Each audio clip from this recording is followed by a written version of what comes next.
Welcome back to the channel, everyone. Today is a special day. We are going to be opening a sample pack with a fellow face you may have seen on the Cardboard Guy channel. This is TG. TG, why don't you say hello? Hello, everybody. Good to be back. Well, I'm happy to have you here for the first time. Just for those who don't know, sample packs are super hard to come by. Sample cards themselves are hard to come by. But as far as numbers go, we're looking at, I think, 244 packs in existence. So getting your hands on those is a little bit difficult. So I do really, really appreciate you coming on the channel and opening one with us today. Is there anything you want to see today? I know there's a lot of cards. You want to pull the ones that didn't make the cut, didn't make the set. Is there any one card in particular that you'd hope to pull today?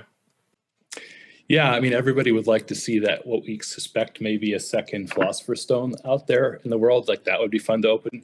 And I was actually talking to a friend online today, and I said, well, I want to open a card that hasn't even been spoiled yet. It could be called like the Black Orchid, and you sacrifice it to take an extra turn, like, and the art's Frazzada art, right? Oh, yeah. That would be my dream 100% to find something that hasn't been found yet. But it could be that we open a Magellan Sphere or, some other card that has nice art and maybe some history of the wording's different, but is not a, super sought after card. And so be it. I'll still be fun. One of the newer ones that I've seen show up on the internet recently is the Trill Wolpeltinger. Yeah. What are your thoughts on that one? I want to find that one, to be honest. I thought that was hilarious. That is a really interesting card for me because when I was 7 years old, I lived in Munich, Germany for 2 months, and they have this massive hunts museum. Germans historically were really into hunting, and because my mom needed to do something with a 7-year-old, she would take us to all these different museums, and we went to the hunts museum. And one of the things that they had was this display of Wolpertinks. And basically a bunch of it's like taxidermists gone wild. Oh, wow. They had basically taxidermied all these crazy combinations of animals, just like the Wolpertink that you see in that card. So that's a really cool card for me. It's very nostalgic. I've just recently seen it as well. So it'd be really fun to open one of those for sure. I didn't even know that was a real word, to be honest with you, Wolpertinger. Sure. Yeah, why not? I assume it's a German word, but I could be completely wrong. And I don't know the etymology. So we won't speculate further there, but that's where I saw them first. Fair enough. So just before we get into it, just out of curiosity for my sake, how many sample packs have you opened so far? Just one. So I bought the 4 opened ones. Yep. And I have since bought 3 sealed ones, of which I've only opened 1. Okay. So this is a new batch. The first batch was from the UK. The single one I got. Right. The 4 were from New Zealand. Then I got 1 from the UK, and the 2 I most recently bought are from Germany. So today's pack is German. All right. I know I said I had one last question, but one more to go. Are you trying to collect any kind of sample set? Is there any way to quantify a sample set, and are you going for it? I feel like the thing that can lead you astray in terms of collecting a set is always drawing the most expensive thing from the set, right? If you get a Philosopher's Stone, you're like, oh yeah, I should do it off set now, right? So short of that, considering the first one went for decently into 5 figures, I doubt that I will be collecting a sample set, but just collecting a little chunk of history is really all I'm going for here. And I have been doing a bit of trading. So if I get a second copy of something, then I try to find another sample card collector and we do a swap. And so I certainly will extend it as far as I can, but probably will not make a sample set. Fair enough. I appreciate the honest answer. All right. Do you want to do the honors and get this German sample pack out? Yes, absolutely. So I've got my little display thing here, so hopefully you guys will be able to follow along, and hopefully I won't drop things over the place. This is just a normal sorcery card. Gotcha. This, however, is a sample pack. Beautiful. Came in great condition. The sender did a great job with the packing, and it arrived safely, and it was good to work with. So it's a little stressful sending something like this. And I think he was as stressed about it as I was, but it all worked out just fine. Here it is. So as you can see, it's got the little hologram on it, which separates it from the the packs that were done for content creators before. So this is one of the ones that was with the Kickstarter rather than the pre. Yeah, so they should have similar cards. I think maybe I've heard that they had slightly different corners, perhaps. I haven't seen one of the pre ones, but they should all be sort of from the same family. So for anyone who's seen Mike Servati open these, you know that they're really hard to open. So I my first pack, and I'm going to repeat it here. Actually, I tried to open the first pack, and then I quickly gave up and used scissors. I'm going to just start with scissors here. So we're just making sure there's no card at the top. Yeah, I watched Kev Mill, our good friend Kev Mill from the All Things Contested Realm podcast, open packs the one day alpha packs on stream, and he was using scissors pretty, I want to say responsibly, but man, did it make me sweat. All right. So one thing I want to do this time that I didn't do last time, and I'm trying to figure out how to do this so that you and I can't see what's happening here. I want to shuffle these up a bit. Oh, nice. So one thing that I've spotted is there's at least one Atlas card in here. So I've just shuffled those up. So hopefully, unlike the last video, we won't get the unique or elite on the first one. But as you know, last time, right? Yeah. which one of the fellows who keeps track of kind of what's been opened in sample packs. We hadn't seen that yet. Apparently, it's been seen in some pre-starter decks, but it hadn't been seen out of a sample pack yet. So that was pretty fun to open. Nice piece of art, and just that was pretty exciting. Okay. All right. Well, shall we flip one of these over? Please do. I'm taking notes for this video. You go right ahead, though. So one of the things that's nice about sample packs is just how intense the colors are on them. I know it's a little hard to tell on camera, but these are just so saturated and beautiful.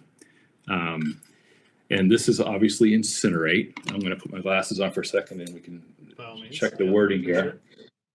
So Incinerate is 5 mana,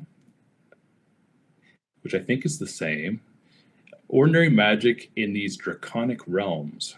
Deal 5 splash damage at target location near your spellcaster or dragon. So 1 more damage, same cost, and they call it splash damage, which I think was probably a keyword for it affects everything at that site. Yeah. Is splash got a capital S on it or no?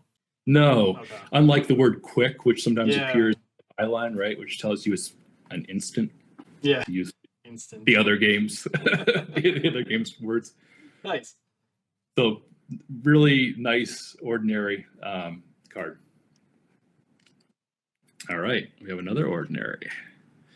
The Wall of Air.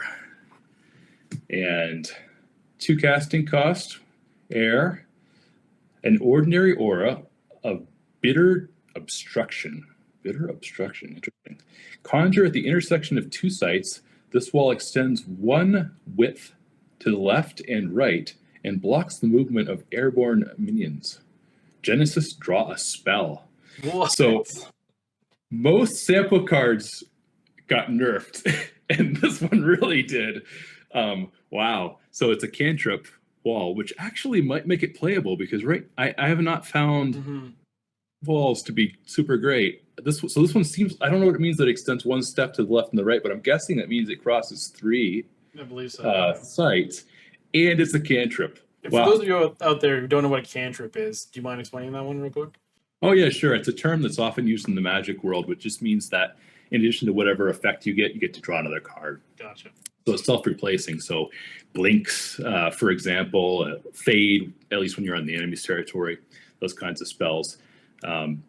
It's always fun to basically be able to feed your draw engine and have defense and feed your draw engine. Wow. All right, let's do it. I feel like at some point I'm going to slip these into a deck to somebody who doesn't know about sample cards, and I'm going to play them just for fun. Oh, here's a card where the original art is up for sale right now. I believe Mike Servati is auctioning this piece off, and this has the same extremely intense colors that the original appears to have, at least from my internet viewings of it. Yeah, that's pretty so Blood Ravens, still 1 casting cost, still 1 mana, still air, A cruel conspiracy of ordinary beasts. That sounds pretty close to what the alpha was. Airborne. For every point of damage these ravens deal, you gain 1 life. So quite similar. That was one that was neither nerfed nor strengthened. Mm-hmm. So Nice. cool card. All right. And so here's one that is a different name. So instead of the Sirocco Scorpions, it's the Black Scorpions. So we have another ordinary here. So we have ordinary beasts scour the site. Yeah. Oh, it's 3 casting cost instead of 2. And it's lethal. So this might be the only card that I know of that got better. Because it's 2 casting cost now, isn't it? I think so. Yeah. And then it has flavor text. They wait and watch with eyes of soot. Okay. I'm going to move these out of the way because eventually my little shelf won't be able to take that many cards. And it is a 2 casting cost. I confirmed it on the side here. Yeah. Interesting. Okay. So that's it. That's unique, and that's the only one I've seen that got better. All right. Here's another classic. Wow. We're getting the really playable, great cards. Yep. We have got the Lightning Bolt, a great finisher of many an avatar, right? Mm-hmm. Oh, did you see the casting cost? Oh, shoot. 0. No way. Ordinary magic of a quick and fickle nature. So it was an instant.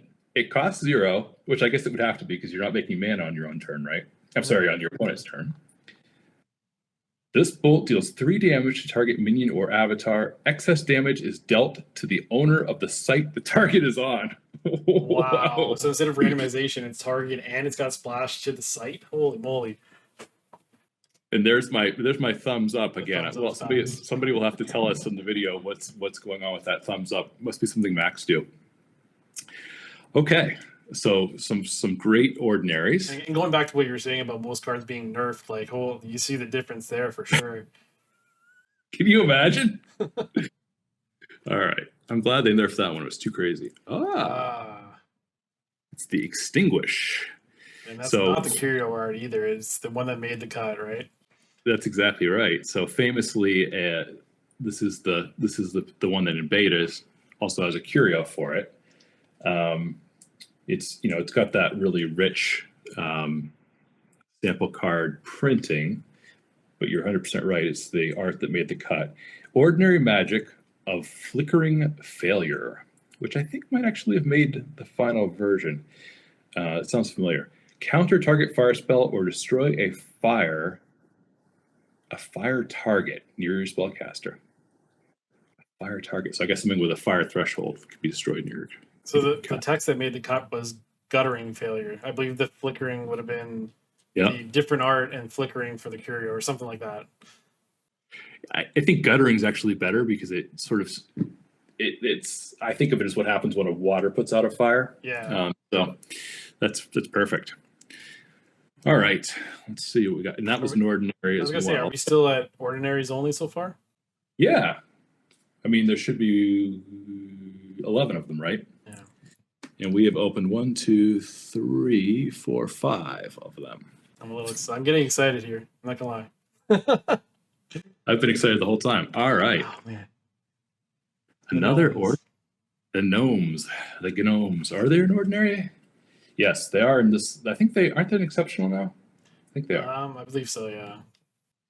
So these are the Gnath gnomes. Or something like that. An ordinary spirit crops up unexpectedly. It has burrowing, of course. These creatures may unburrow at any site in the span of Earth they are within. Wow. It's almost like moves freely, right? Like kind of movement. Yeah. At the end of your turn, you may burrow them. I've looked at them quite a bit, the current ones, and kind of gone, why does this card exist? Like it's not great. Like I'm sure there's some use case where you're like maybe carrying a devil's egg and underground, or some maddening bells or something, and trying to get near it. But it just, wow. Okay, so that got nerfed a bit. All right. Cave Trolls. Another comment. You know what? Because it's a cave troll, I immediately looked at the back and I'm trying to see if it says Curio on there, even though of course it wouldn't. Makes no sense. Okay, so it's a 2 casting cost 3/3 for one thing, which is it was a 3 these days.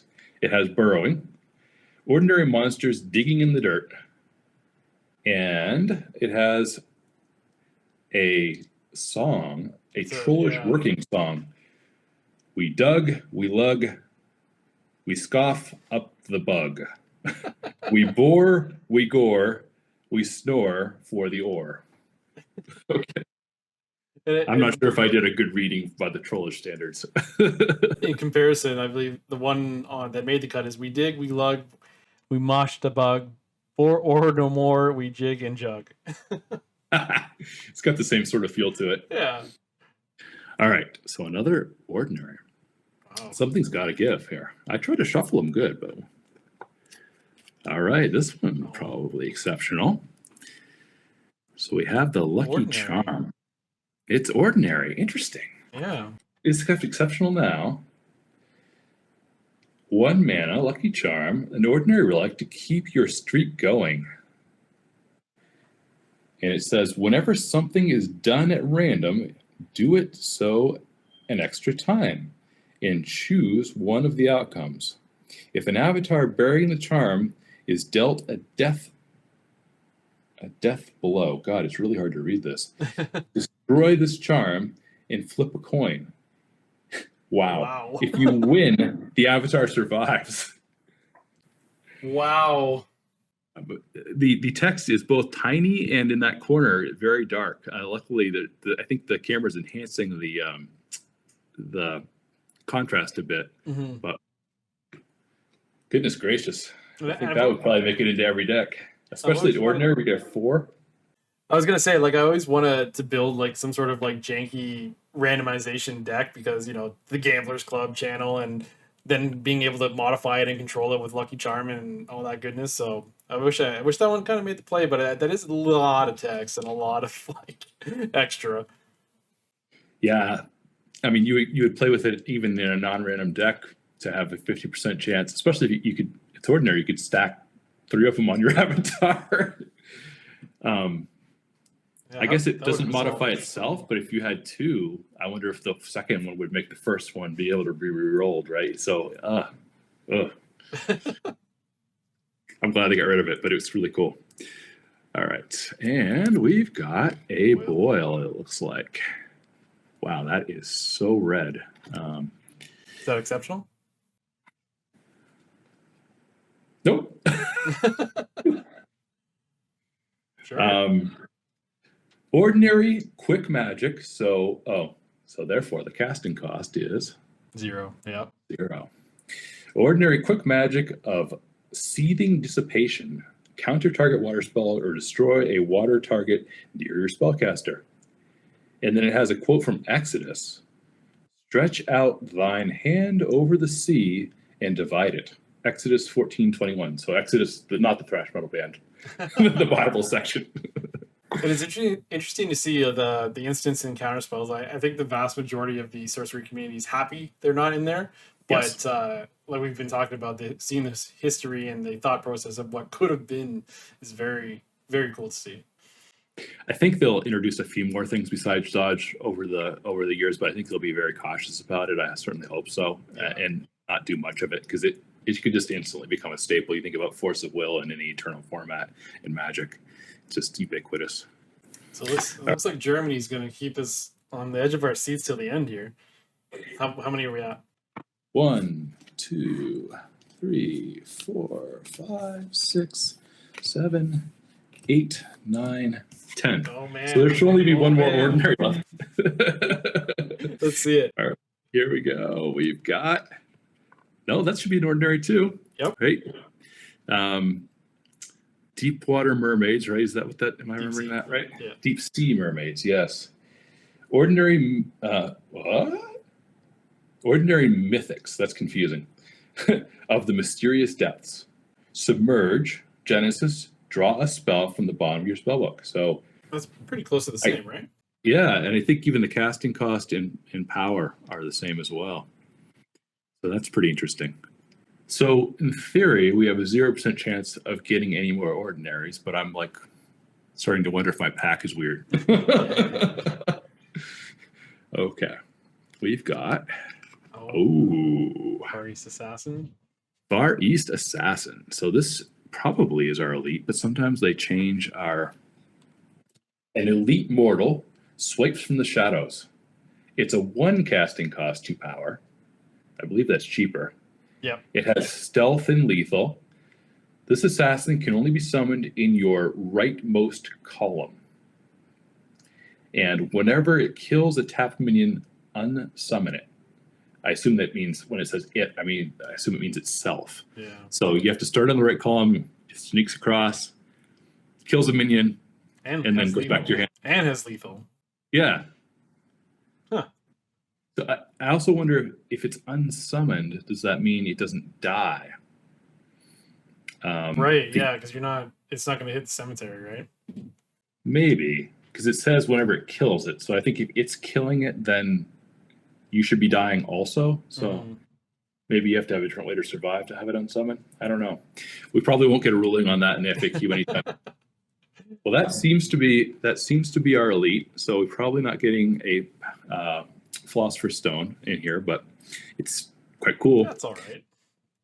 So Atlas cards are very rare in these packs in that they're not in a land slot. So any Atlas card is interesting, even a basic land, so to speak, ordinary. And so this is actually. I'm so sorry. You pulled the village last time, right? Yeah. Yeah. So this, I guess, could be an ordinary, right? You could have a 12th ordinary but I'm not sure. I'm not sure if that works. I don't know how the sample packs work. Maybe it can't be an ordinary. Who knows? So it could be an exceptional. And nice. They must have changed the rarity of the Mirage. Indeed, they did. Yeah, because that's an elite now.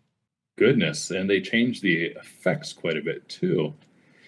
An exceptional sight and a brief illusion of salvation. And it has a Genesis ability, which is that you get all 4 threshold until end of turn. Wow, that's so different.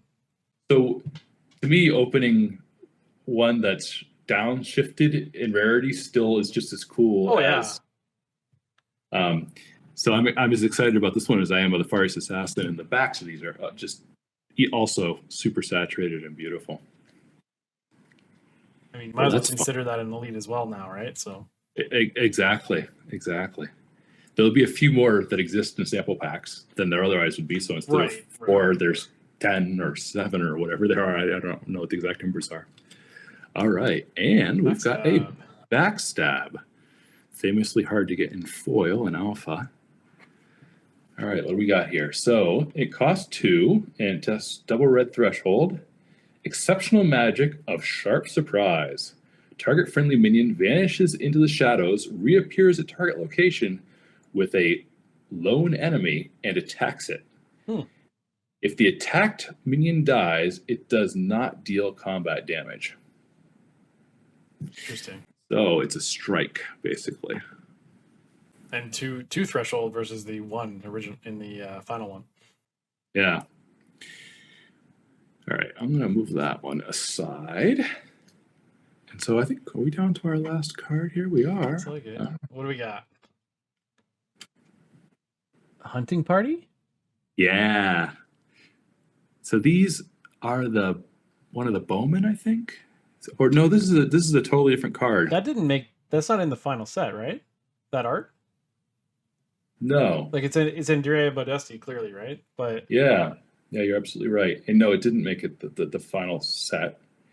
So it's a 5 mana double earth threshold. It's a 4 power, and exceptional mortals have cornered their quarry. Range +1, nearby stealth is negated. Wow. Can you shine that one right up to your camera? I just want to see that little creature. Yeah, let's get it where everybody can get a good look at it. Oh yeah, I've never seen that before. That's cool. To me, the dream is opening stuff like this that Yeah. doesn't. Um, I think I had seen this one maybe on one of Mike's openings or maybe just online somewhere, Mhm. but it's still super exciting to have it. And the Mirage is I'm very stoked about that as well. And obviously the Farius Assassin is a beautiful card and really really nice. The reds on these sample cards are so rich that it makes it really great. Yeah, it's funny you mentioned the reds too, because I was waiting for an opportunity to show you the one that I had sitting with me today. It's the good old Sandworm. sandworm. Yeah, that is very rich in tone as well. One of the few that I have, but very I love having it. Like you've mentioned, having part of the history is just so cool to me. I've really grown to appreciate that card more um, because in limited formats, even with its land bound thing, a 4 for a 4 power is just a great card. Oh yeah. And it's similar to your interview you did recently. I was just gonna say Um, that was like the huge takeaway from the sealed plays. Mana for power costs a huge win, 100%. yeah, I think you had we talked a little bit before about the fact that I run events and wasn't quite sure if I'd be able to or how that works in the sorcery play system, but I applied for the ability to run events and I tried to convince them that I wasn't really sure how I was supposed to convince them, but I tried to convince them that I was an upstanding individual who wasn't trying to lure people to my house to expert to them or like that. And eventually they let me in. And it's allowed us to get, I think, a couple people who we wouldn't have reached otherwise. Um, and we've had pretty good sized events. I think the biggest was a 15-person draft, Wow. 2 pods. And then for just the last 2 weeks, we had a 10-person sealed event and an 8-person sealed event. So it's been great. I've really enjoyed it, and I feel like hey, if you want to have a community, I know you've done the same thing, Josh. You kind of need to build it yourself, get out there and make it happen. I don't know if you want to talk a little bit about your own experiences, but I think Yeah, like the big pride I take in my experience sharing this game and growing this game is my local LGS here in my tiny little town. So I live in a town of like 20,000 people in Ontario, Canada, and I talked to the owner, I talked to people, my friends, of course, Magic history, easier to hook in, but I got them interested in the game, and I got them to pre-order the pre-constructed decks before the LGS even picked up the idea of rolling with it. And then right before beta actually came out, I found out that the owner had actually placed an order with our distributor, and he just didn't tell me to surprise me, kind of, right. And so we found out they were carrying the product. They held to my knowledge, the first sealed event in Canada. That's they weren't officially part of the Play Network at the time because they were still working on some issues on there. But the fact that we were this tiny, tiny, tiny, tiny little LGS in this tiny little community, and we were able to piece together enough people to get the LGS to order the product. We still play every Friday, so we have Friday Night Sorcery. We don't have Friday Night Magic. Well, it's there. It's on the website technically, but people come play Sorcery on Fridays now, which is amazing. awesome. And then I've made the pilgrimage to the Greater Toronto area. I got invited to enter the battlefield to kind of help with the learn to play there. I gave out some box toppers, and I didn't give out any starter decks because I didn't have too many. But it really hooks people in, and it's just getting the conversation started. You know what I mean? Like get one game going. Some people stop by, will see what you're doing. They'll see the playmat, which is massive. They'll ask about it. The art just draws people in, and then you got 2 people playing, 4 people playing, 5 people. You see where this is going, and then more people join in, and then at that time I was just like hungry for more. So I ended up driving all the way to Odyssey Games in Michigan, going to technically a different country just to play sealed, and they're doing a lot of great stuff over there as well. So if you're in the Michigan area, definitely check out Odyssey Games. But yeah, it really doesn't take much. Like I know you can probably reverberate what I'm saying, but just getting it out there, getting them the experience, and a lot of the way this game has spread is through word of mouth, and I think it's working pretty good. It just needs that momentum needs to keep going. We need people to pioneer that and keep going, spreading the word. And I think this game will be huge. Yeah, I totally agree. We're in the middle of nowhere, relatively speaking, as well. We're on the edge of Amish country. We actually have neighbors who drive by in buggies, Nice. and our driveway is like through a cornfield, like 1,000 feet. I think people who have shown up before and like stopped at the end of the driveway and messaged me like, "Are you down a long cornfield lane?" Like, so yeah, if we can make it happen in the places where we are, then you can make it happen anywhere. And the other thing that's been nice here is we do have a game store half an hour away in Paoli, Mainline Chess and Games, that has also decided to do the game, and so we're close enough together that we can kind of work with each other's crew a little bit and kind of team up for larger events and so on. So we should have a good representation down in Baltimore for the sealed event down there. Yeah, and for those of you who don't know what TG is referring to, the Courtesan Cup. So just to clarify that a little bit, because my little brain got confused with the way this tournament's organized. So there's this Spring Sorcery Social, I believe, in June. And at the Spring Sorcery Social, there's a tournament called the Courtesan Cup. Correct. And to go to the Courtesan Cup, we have qualifies. Sold out event in Baltimore, sold out event in West Virginia. Florida is now in the mix. And I actually spoke to Ron, the guy running the thing, not too long ago. And there's a lot of 2-slot entries being given out to spread the word and spread the opportunity to be invited to it. If you do go to one of these events and you make top 8 or top 2 or whatever the cut is, you get a free invite to the Courtesan Cup then in June. And being one of the bigger tournaments of the year, it's definitely something that I was very interested in, and I know you're very interested in. So I'm excited to run into you in Baltimore. Yeah, I can't wait to finally get to hang out in person. And Yeah. I've spoken to Ron a bit as well. This is going to be a great event. He has some really interesting ideas. I won't spoil it, take any of his thunder at all. But I think it's going to be a really cool weekend. I think this single, day event as the qualifier is going to be a lot of fun as well. It's just going to be fun to get together with a bunch of sorcery people and see what they've, what they're collecting and just chat with them and so on. It'll be a lot of fun. I think given the nature of the event where it's sealed, I think it's high variance. That's why I like it. I like that part. It was funny. I was mentioning the Mainline Chess and Games, and the owner. I was talking to the owner, and we were talking about chess for a second. I'm like, I don't play chess. Like, when you lose at chess, you just suck. You're not as good as your opponent. Like, there's no one to blame. You can't be like, I drew wrong. Yep.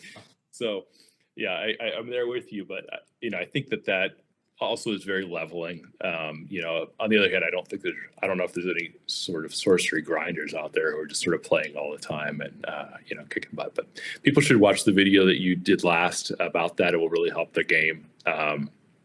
And just go have a good time. Yeah. Drafting is super fun too. So if you do make the top 8 and you get to draft, sorcery, I know they didn't design Alpha for drafting, but it drafts really well. And it's super fun. It's a super fun way to play. And tying it back into growing the game. So we have that big qualifier event thing going on, but it's not just that. Like, there's Sorcery Con, there's March of the Mortals, there's an apology for me if I don't remember because I'm doing this off the top of my head, but lots of events coming around. So it's just going to gather more attention, right? And once we get more product and another set and continuing to be able to order from Team Covenant, I'm just excited for what this game can be and what we should see in the future. Yeah, absolutely. And I think we heard that there'd probably be another event in Sweden to follow up on the tournament that was there. So hopefully we'll see more events in Europe and folks organizing around those. So all good stuff. 100%. Well, thank you so much for your time, TG. I know it's not getting too late, but we got stuff to do, and really, really appreciate you sharing your sample pack with me today. It's this dream for me to see, and just seeing that hunting party. Like, I know you mentioned that you've seen it somewhere else, but that was the first time I've seen it, and that just makes the pack for me, man. And I really appreciate you letting me experience this with you. Yeah, absolutely. I mean, it's something that is not something you get to do every day, and so definitely happy to share it with as many folks as possible. And the more we can do to kind of spread the hobby and love for the hobby, I think is all good stuff. Awesome. All right. Well, thank you all for tuning in, and we'll catch you next time. Take care.